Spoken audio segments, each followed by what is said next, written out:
going. It was a Mr. Shivpal Yadav is the senior most leader of Uttar Pradesh. He has played a very important role in socialist politics. He was invited to a marriage. I was also there. We both were present in a very happy occasion. So, as you know, courtesy demands that I respect him, that I meet him, and I've done that. क्या दोबारा उनसे मुलाकात होगी? अभी हाल फिलहाल में आपके UP का कोई दौरा? अरे भाई, शिवपाल साहब से क्यों नहीं मुलाकात नहीं? बराबर होगी। वो बड़ा उनका एक्सपीरियंस है उत्तर प्रदेश में, क्यों नहीं होगी? हाँ, नहीं, अब इतना ज्यादा, अरे भाई देखिए, इतना ज्यादा तो रीड मत करिए। एक सीनियर पॉलिटिशियन है जिसका बहुत बड़ा रोल रहा है, उसको हम मिले हैं तो भाई उनको रिस्पेक्ट करना तो एक मोहब्बत से पेश आना जरूरी है ना। ये तो बेसिक अखलाक है। अगर अखलाक को हम भूल जाएंगे, आदाब को भूल जाएंगे तो फायदा क्या है?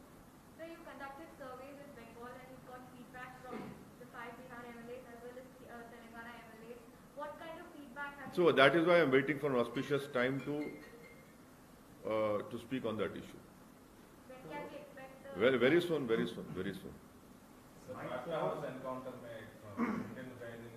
Yes, कोर्ट का जजमेंट है वो, कोर्ट का जजमेंट है, मैं पढ़ा नहीं, मगर कोर्ट का जजमेंट है तो मानना पड़ेगा। पर जजमेंट पढ़ने से ही मालूम होगा क्या होगा। मेरे को I don't know about it, अभी आया सुना मैं। तो वो शिवरात्रि होगी ऑस्पिशियस टाइम या कोई कौन सा ऑस्पिशियस टाइम है? हाँ, बता देंगे। एक और इशू है सर, लीगल ही इशू है। 19 साल के लंबे इंतजार के बाद कई सारे लोग जिनको नेम किया गया था सिमी एक्टिविस्ट, उन्होंने काफी लंबा अरसा जेल में गुजारा, उनको फाइनली बरी किया गया। उन पर नहीं, लंबा अरसा नहीं, 2 साल के अंदर 2000 दिसंबर में सूरत में एक सेमिनार था जो मेरे को मालूम है। उसके बाद 9 महीने के बाद 4 लोगों को बेल हुई। फिर उसके 2 महीने के बाद माने दिसंबर 1 साल जो हो गए थे, फिर 2 साल के अंदर पूरों को बेल हुई थी। ये केस लंबा चल रहा था और कोर्ट ने बता दिया कि यूएपीए उन पे नहीं लग सकता है। मगर सवाल ये पैदा होता है कि सबसे पहले यूएपीए लगाया क्यों जाता है? यूएपीए सेडिशन इसलिए लगाया जाता है ताकि आपकी जिंदगी के कीमती साल को जेल में सड़ा दिया जाए या आपको फंसा दिया जाए, और यही हो रहा है। और यूएपीए कानून बनाने वाली पार्टी कांग्रेस, उसको और खराब और बिल्कुल खराब करने वाली बीजेपी। तो हर चीज की शुरुआत जो है पुरानी ओल्ड ग्रैंड पार्टी से शुरू होती है। आप पार्लियामेंटेरियन सर, लॉ मेकर हैं, क्या सेडिशन लॉ होना चाहिए? हम देख रहे हैं कई सारे मामले सेडिशन से रिलेटेड बुक हो रहे हैं, उस पर डिबेट भी हो रहा है। क्या आपको लगता है बीइंग अ लॉ मेकर? आपको मैं रिक्वेस्ट करूंगा कि ये जो क्लाइमेट एक्टिविस्ट को बेंगलुरु से पकड़कर दिल्ली लेकर गए, उस मजिस्ट्रेट का जजमेंट पढ़ लीजिए। वो जजमेंट आप तमाम को पढ़ना जरूरी है। मैं तो एक लॉ का स्टूडेंट हूं, मैं भी पढ़ते रहता हूं। आप लोगों को पढ़ने की जरूरत है, तो आप जब आप पढ़ लेंगे तो आप सवाल ही नहीं करेंगे। वो एक मजिस्ट्रेट ने इतना बेहतरीन जजमेंट दिया है। कॉन्स्टिट्यूशन में फ्रीडम ऑफ एक्सप्रेशन क्या है, डाइसेंट क्या है और सेडेशन का क्या है। हम तो उम्मीद करेंगे कि बीजेपी सरकार और खास तौर से होम मिनिस्ट्री उस जजमेंट को पढ़कर कोर्स करेक्शन करेगी। सर यहाँ के इलेक्शंस में क्या बताएंगे आप? सर, कल अमित शाह केरला गए थे, जहाँ पे उन्होंने केरला गोल्ड स्कैम के ऊपर सीएम पे कई क्वेश्चंस रेज किए। आपको? नहीं, मेरे को नहीं मालूम। मैं तो केरला के बारे में ये उम्मीद कर रहा हूँ कि केरला की जनता इंडियन यूनियन मुस्लिम लीग जो केरला में है उनका साथ देगी। मेरे को उतना नहीं मालूम उसमें। सर, ये बात उसके बारे में नहीं, जजमेंट देखिए, जजमेंट में पढ़ूंगा तो आपको बोलूंगा ना। अभी उसका अलर्ट आया है, बस जजमेंट पढ़ेंगे तो बताऊंगा ना। सर, वुमेन इश्यूज पर बात कर रहे थे, मतलब रेजोल्यूशन 2010 में पास हुआ था राज्यसभा में। कई का वुमेन रेजोल्यूशन जो राज्यसभा में पास किया गया 2010 में। हाँ, फिर इसके बाद से अभी तक। अरे आप मेरे को क्यों पूछ रहे? मैं प्राइम मिनिस्टर हूँ। अरे मैं प्राइम मिनिस्टर हूँ क्या? मैं रूलिंग पार्टी हूँ। अरे आप देख, आप मेरे को बना देते अपने दिमाग में, वो आपकी मोहब्बत है, पर मैं तो नहीं होना। Sir, you're contesting the you've accused YSRCP of buying the candidate. I have accused the Adhoni MLA. I have accused some functionaries of the ruling party in Hindupur, and in Adhoni, the concerned MLA of that party went around pressurizing my candidate, saying that the chief minister is very soon going to make him a minister and you should not put up candidates. I find it really perplexing and surprising that just because one is assuming that he will be made the chief minister by Mr. Jagan Mohan Reddy, so, and he feels that there should be no contest in elections, then why should we hold elections? Why should we hold elections? Elections are held so that people give their opinion, their choice, their likes and dislikes. Now, just because you want to become minister, you cannot, stop people from voting against you. So that is why I had said in particular context of Adhoni and in Hindupur. Sir जो पीरजादा अब्बास सिद्दीकी हैं उन्होंने कहीं ना कहीं आपको इतना dent कर दिया वहाँ पर जो बंगाल में, जिसकी वजह से जिस लेवल से MIM वहाँ कॉन्टेस्ट करने जा रही थी अब वो शायद नहीं उस लेवल पे। पीरजादा MIM के लिए MIM के वो पूरी जो कोशिश थी बंगाल की उसके कितने देखिए एक बात सुनिए। नंबर 1 सर, नहीं सुनिए एक बात सुनिए। मैं कोई गाड़ी नहीं हूँ कि मेरी गाड़ी को डेंट कर देंगे आप। मैं एक इंसान हूँ, मैं एक पॉलिटिकल पार्टी हूँ और कोई किसी को डेंट कर सकता ना उसमें ताकत है। आप देख लेंगे कि क्या होने वाला है। डेंट कौन करेगा मेरे को? क्या मैं कोई वो वही कमोडिटी हूँ कि डेंट कर देंगे? पॉलिटिकल पार्टी है, लड़ेंगे हम लोग। बट धोखा तो हुआ सर ना। क्या, किस बात का? अब्बास सिद्दीकी ने। अरे भाई आपके अल्फाज हैं, हम अपना फैसला आप बताएंगे ना, आपको क्यों फिक्र कर रहे हैं? Sir, during our last meet, you said 25 listed candidates were submitted to Abbas Siddiqui. Are you going to fine-tune that list, or are you going to go ahead with the same number? We will definitely let you know, madam, at an appropriate time, on auspicious time. Sorry, let me add that. When our political stars are in complete alignment, then we'll let you know. So talking about Vishaka Steel Plant protesters, you supported the protesters. Definitely, I demand from the Prime Minister of India and his government that they should immediately take back their decision of privatizing the RNIL Vishaka Steel Plant. It clearly shows that the BJP government has no feel for the history of Andhra Pradesh. At the same time, you also said That factory reflects the Andhra pride. They don't know that more than 30 people sacrificed their lives for the factory to come at that place. They don't know that thousands of villages were taken, had to be vacated just because this factory could come into existence. What is this? If they don't have a captive mine, give them captive mine. More than 1 lakh acres of land is there. What is this? How can the government do this daylight robbery? How can you take away that factory and privatize it? Can't the government of India revive it? It should be revived. No two things about it, and I hope that the Chief Minister of Andhra Pradesh will take a more stringent and a clear stand on this issue. Though he has written a letter to the Prime Minister, but the people of Andhra Pradesh are dead against. I have seen wherever I went on roads, everywhere people were protesting. They were stopping me and telling me that we are against this, and it's a huge issue in Andhra Pradesh. there are also reports that you've said that the ruling YSRCP is acting as a guest of BJP in this particular issue. I want the ruling party to be more stringent and take a very clear-cut stand. Though the Chief Minister has written a letter, in that letter he has said, he has talked about many things of how that particular factory can be made profitable, but the ball is in the court of both the governments, and both the governments must ensure that this decision which has been taken must be reversed, it should be taken back. This is probably the first time that you publicly attacked YSRCP on an issue. Is this an issue-based thing, or have the relations which at a time of an No, election but See, if you call someone a friend, you must be open if they are doing something which is not in interest of the public. That has to be done. I cannot call you my friend and still do not warn you, do not tell you that these are things which are not good. A true friend is one who would tell you on your face that these things needs to be corrected, and that is what I am doing. So friendship remains. I have huge respect for Jagan Mohan Reddy. I'll continue to have respect for him. But if such decisions are taken, if his MLAs work in this way, then definitely we'll speak about it also.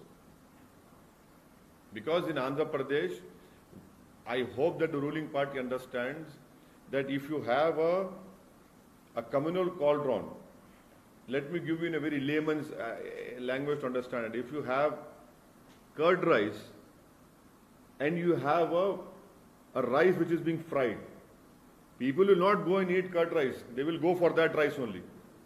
So that situation, I hope the government understands, and they know for a fact that they have come out with that statement of the DGP of Andhra Pradesh, Mr. Gautam Sawant.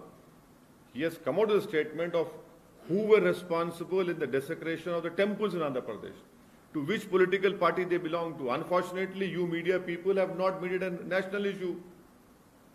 No, you have not made it. You should have ran a 6 p.m., 9 p.m. rant over it. What happened? आप लोग तो time कर दिए उसको. अरे those arrests are not directly linked with the political party, and that's why DGP. So that is why you don't. So now you are a DGP of the Andhra Pradesh Police. No, DGP. DGP has clearly said that he made certain statements, but he is not coming on. My dear friend, the DGP makes a statement, gives out a written statement also, stating to which these alleged accused which have been arrested, to which party they belong to.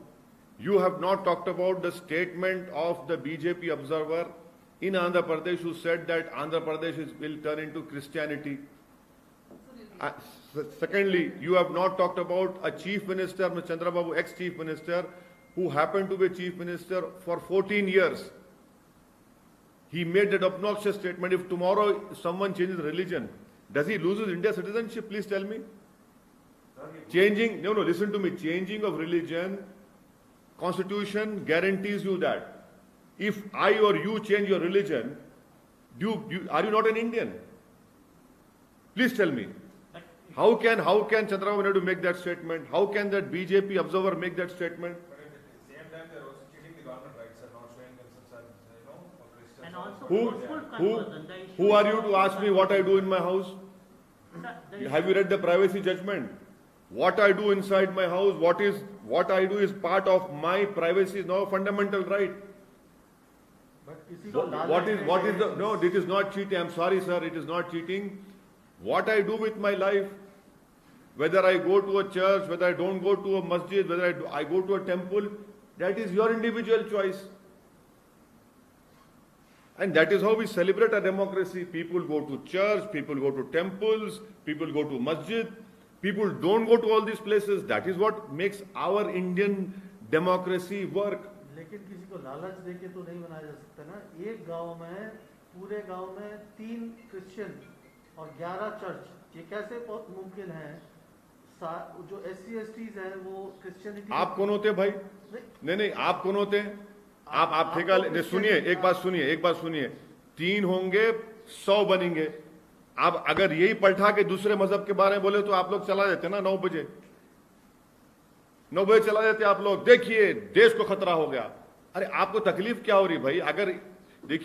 अगर कोई मजहब change करता है अपना, तो क्या भारत की citizenship loose करता है वो? लालच देके नहीं कराया. अरे भाई लालच दे तो कंप्लेन कराइए ना, कंप्लेन कराइए. बिल्कुल सही है. लालच देकर अगर कोई मजहब चेंज करा रहा है तो सुप्रीम कोर्ट का जजमेंट है.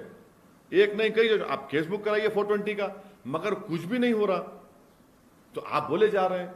अब किसी को अगर आप मजहब चेंज करना है तो यूपी में कानून बना दिए, बीजेपी रूल स्टेट्स में थे, 1 महीने की नोटिस देना कलेक्टर को, कलेक्टर इंक्वायरी करेंगे. अरे नौकरी दो यार गरीब को, किसान मर रहा है तुमको. मैं मेरा मजहब चेंज करूं ना करूं, तुमको क्या करना है उसमें? तुम हर चीज में अपना क्यों डालते हो अपना चेहरा उसमें? आप तो कॉन्स्टिट्यूशन के खिलाफ बात कर रहे हैं। राइट टू लाइफ है मेरे को, मेरी लाइफ है, मैं जो चाहे कर लूं। आपको क्या मर्जी है, मैं मजहब चेंज करूं ना करूं, भगवान को मारूं, अल्लाह को मानूं, किसको मानता है नहीं मानूं। इंटेंशनली डेमोग्राफिक कंडीशंस को आप क्या डेमोग्राफिक, कौन सी डेमोग्राफिक कंडीशन चेंज हो रही है बताइए। आप देखिए, आप लोग सुनिए, ये जो आप लैंग्वेज बात कर रहे हैं ना, ये संघ परिवार का टेप रिकॉर्डर आप बजा रहे हैं। संघ परिवार का टेप रिकॉर्ड सुनिए, सुनिए, संघ परिवार, अरे मैं आपको बता, अरे सुनिए ना, धर्मांतरण इशू है। हाँ सुनिए, संघ परिवार का टेप रिकॉर्डर क्या है कि धर्मांतरण हो रहा है और एक वक्त आएगा कि भारत में मेजॉरिटी कम्युनिटी माइनॉरिटी हो जाएगी। मेरे भाई साहब सुनिए, आज आप ये सवाल क्यों नहीं करते हमसे कि मुसलमान बच्चे बहुत पैदा कर रहे, बोलते थे ना। सुप्रीम कोर्ट में ये सरकार जाकर कहती है कि फर्टिलिटी रेट गिर रहा है भारत का, और इसीलिए हम 2 बच्चों का कानून नहीं बना सकते। बताइए, अब आप बोलिए, अब बोलिए ना इसके ऊपर। पूरे मुंह बंद हैं पूरों के, कोई संघी नहीं बोल रहा है। अभी सुप्रीम कोर्ट में डाले हैं, रिटर्न एप्लीकेशन दिए हैं कि भारत का फर्टिलिटी रेट गिर रहा है, 2 चाइल्ड नॉर्म वो जो कानून नहीं बना सकते। अब मेरे से पूछ के बनाए है, अब बताइए आप। अरे भाई, दलाइल जब बात करते हैं ना तो इनके पास आवाज ही नहीं रहती कुछ। धर्मांतरण हो रहा है, पैसों से बराबर करिए, आप कौन रोक रहा है आपको। एक केस हुआ एक इंडिया के स्टेट में, बोले पैसे का, अरे वो कर्जा देना था, कोर्ट ने कह दिया वो बात, वो तो कर्जा देना था, इससे उस पर इल्जाम लगा दिया।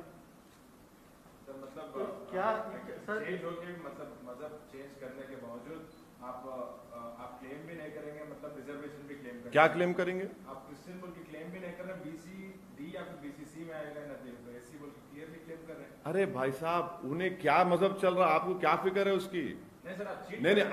आप प्रूफ कर, नहीं अगर आपने टाइम्स नाउ का एक्सक्लूसिव स्कूप है, आप दला दो ना टीवी पे। सर मैं तो चलाया सर, 95 करोड़ तो यूएस से 2 NGO से आए। नहीं, आप क्या बात कर रहे, आप नहीं सर, आप नहीं आप अभी क्या बात कर रहे, 95 करोड़ की नहीं बात कर रहे आप क्या बात कर रहे, रिलीजन चेंज हो। आप प्रूफ कर दो ना भाई, आप प्रूफ कर दो, बताओ कि देखो ऐसा कर रहे आप। CBCID खुद बोल रही सर। क्या 95 करोड़? हाँ 95 करोड़ ने मतलब चेंजेस हो रहे। अरे भाई, गौतम स्वामी भी बोले, मान लो, उसको ही मान लो ना। DGP आंध्र प्रदेश बोले, उसको ही मानो आप। अरे गुंटूर पर तो जाके आया, मैं वो स्टोरी करके आया सर, जो पहाड़ के ऊपर क्रिश्चियन क्रॉस बना है। तो क्या बनाए? क्रिश्चियन का जो क्रॉस बना है ना, हाँ गुंटूर में। अच्छा। उसमें डेजर्ट में जाके आया 2 दिन। हाँ, क्या हुआ उसमें? उसमें वो जो बना है स्ट्रक्चर लीगल है, अच्छा। लैंड पे परमिशन नहीं है। अच्छा, हाँ सिर्फ एप्लीकेशन दिए तो है, हाँ। लेकिन बना दिए। अच्छा। तो स्टेटस को लगा दिया। अभी जो लोकल ऑफिशियल थे, MRO से भी जाके मिल के आया, तो किसके परमिशन से बना रहे, कैसा बना रहे। हाँ ठीक है, वो तो म्युनिसिपल इशू है, वो परमिशन का इशू है। भाई परमिशन का इशू है ना, परमिशन का इशू है ना खाली, ठीक है। पॉलिश करना बोल रहे हैं। हाँ ठीक है, बिल्कुल होता वो। आप कोई भी लॉ वायलेट करेंगे तो मगर उसको आप वो रंग क्यों दे रहे भाई? बिकॉज सर, तो क्या आप अपने मित्र से ये डिमांड नहीं करेंगे कि आंध्र प्रदेश में जिस तरह के इश्यूज जनरेट हो रहे हैं, ये मैं अभी मिलाकर बोलूंगा कि तिवारी साहब ने ऐसा कहा है और आप ज्ञान दे रहे हैं, आपको मेरे जरिए से सुन लीजिए, मैं कहूंगा अभी बोलता हूँ। आप क्या ये डिमांड नहीं करेंगे कि ये जो है इस तरह के जो मामले आ रहे हैं उसको हम जांच के लिए कोई कमीशन गठन हो? मैं तो सिर्फ YSRCP रूलिंग पार्टी को इतना ही कहूंगा कि बीजेपी पूरी कोशिश करेगी आंध्र प्रदेश में अपनी गवर्नमेंट को बनाने की। चंद्रबाबू नायडू को मैं तो एडवाइस नहीं कर सकता, वो तो आइंस्टाइन है माशाल्लाह से, मगर उनकी पार्टी को बीजेपी पूरा खत्म कर देगी, वो वैक्यूम बीजेपी बैठेगी। तो ये उनको भी सोचना है, बीजेपी खामोश नहीं बैठने वाली है। अगर कोई भी लीडर ये समझ रहा है कि मैं बीजेपी को समझा लूंगा, बीजेपी को रोक लूंगा, ये नहीं होने वाला है। ये बीजेपी आप पे अटैक करेगी, हर तरह से अटैक करेगी और पावर हासिल करेगी। तो ये लोग अगर ऐसा सोच रहे हैं तो हम खाली उनको कॉशन कर सकते। वो तो साहिब, जैसे उर्दू में बोलते हैं, साहिब समझ हैं, अक्लमंद हैं, दानिश्वर हैं, वो सब समझ जाएंगे, मगर ये समझना चाहिए उनको। आप भी मानते हैं BJP will be the force to reckon in Andhra Pradesh? हाँ, बीजेपी ये जो सब तमाशे हो रहे हैं उससे क्या कर रहे हैं बीजेपी, फिर क्यों कर रही है सब ये स्टेटमेंट्स जो आ रहे हैं? यही तो इनका मोडस ऑपरेंडी है ना। अगर वहां के पॉलिटिकल जो ऑब्जर्वर है वो भी समझे इस बात को, वो मेरे को एक्सेप्ट करे, बोले यस आप सही बोल रहे हैं। आप देखो तिरुपति का भी पार्लियामेंट इलेक्शन तो नहीं हुआ, इसके साथ जब होगा आप देखो। और इन मामलों की जांच भी होनी चाहिए सर। कौन से मामलों की? लग रहा है कोई कमीशन बना के इस तरह का कौन से एलिगेशन कि ये कन्वर्जन हो रहा है और प्रोसेस को जो वो क्या वाकई में लालच देके हो रहे हैं या सही हो रहे हैं, अपनी इच्छा से हो रहे हैं? नहीं, आप लोग एक स्कूप कर दीजिए ना, खत्म हुआ था, उसको PIL में कन्वर्ट कर देंगे कोर्ट में।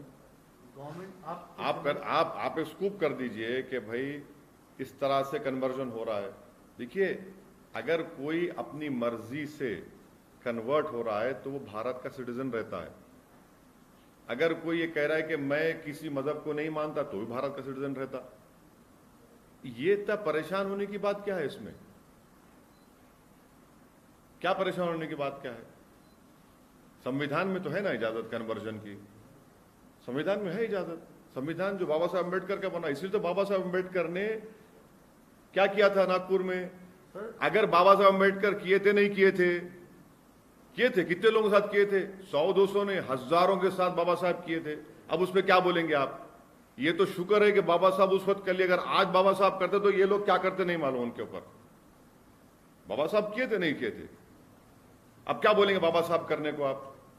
सर आर्टिकल 25 इजाजत देता है आपको अपने धर्म के पालन करने की, आप उसको मानिए। और कन्वर्जन की इजाजत नहीं देता। 26 प्रचार की इजाजत देता है कि आप अपने धर्म का वो प्रचार तो भी कर कल्चर सकते है हैं। यार। लेकिन किसी को लालच देके हाँ, डेमोग्राफिक